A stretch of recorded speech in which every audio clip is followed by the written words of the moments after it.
You know, I mean, if you really want to get depressed and take on what you're listening to on the radio or what's coming into your television set, my goodness, I mean, there's somebody blowing somebody up everywhere, every day, someplace on this planet all the time. And we become addicted to these kinds of things. And instead of that, what you can say to yourself is that, you know, I cannot feel bad enough to make anybody else's life better, any place on this planet. So that, and if you just remind yourself of that, and then the reverse of that is also that if I choose to feel good, which if you use the word good and God interchangeably, because good and God are the same, just a little zero in between to make the difference. Yeah. If you decide to choose to feel good in response to the kinds of things that you're dealing with every day, then you have a chance really not only to elevate other people, but of course you'll keep yourself into an elevated state of consciousness. And that's a choice. It really is a choice that you can make at any given moment in your life. And the more you choose to stay in that God consciousness position of, you know, I didn't sign up for feeling bad. Everybody didn't sign up to have the same exact life experiences. I'm not going to allow myself to be in that place.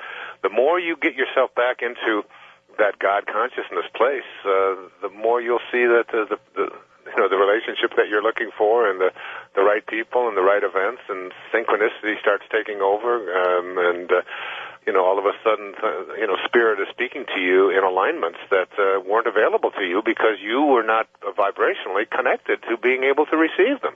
You know, you're trying to receive something on a certain frequency. It's like having your radio tuned to, 101.5 and trying to get something at 105. It just isn't going to happen.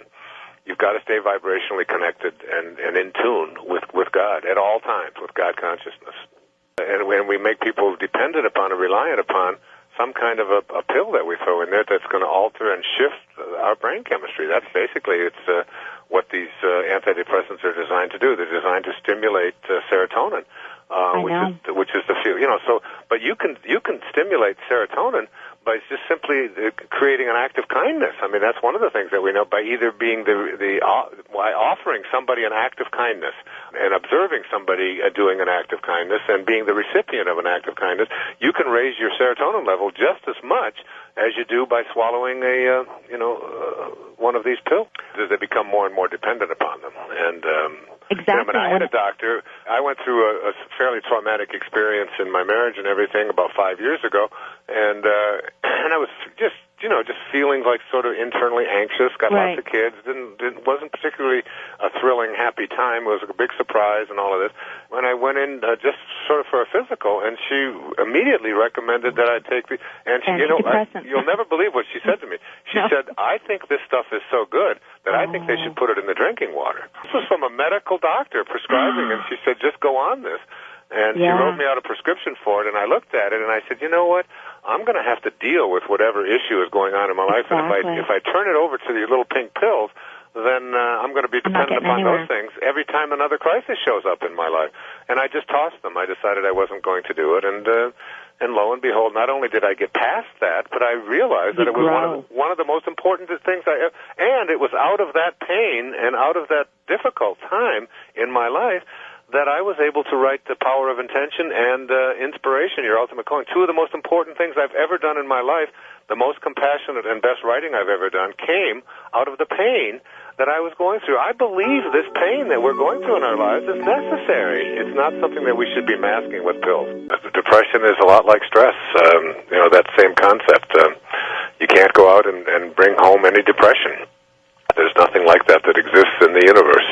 So there's only people thinking depressing thoughts, and a depressing thought is a thought that says, if only the world or the people in it or what the circumstances that I'm looking at, if they were only different than what I am experiencing, if only the world were different than it is, then I wouldn't have to feel this way. And it's the whole basis behind virtually all of it is making a concerted effort to see that the world or the people in it aren't the way you want them to be.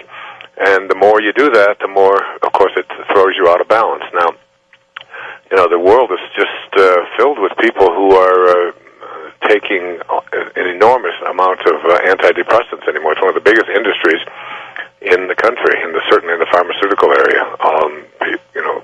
Drugs for depression, drugs for anxiety, drugs for stress, drugs to calm us down, drugs to help us to sleep, drugs to help us to stay awake. I mean, we have All of these, and what we forget is that our body is really its own pharmacy, and that every thought that we have creates a chemical reaction, something that they call neuropeptides, which are chemical reactions that take place in the body and in the brain, based upon how we think and how we process certain kinds of events. We came from a place of perfect, divine well-being, and getting back to that place is something that we can absolutely make a choice to do. Now, what you want to do is reconnect yourself and begin to act as if you were in harmony with God, with your source, with Spirit. And by doing that, by seeing yourself as a connected being, you start having thoughts that are in harmony with your source and with God, rather than thoughts that are out of harmony with it.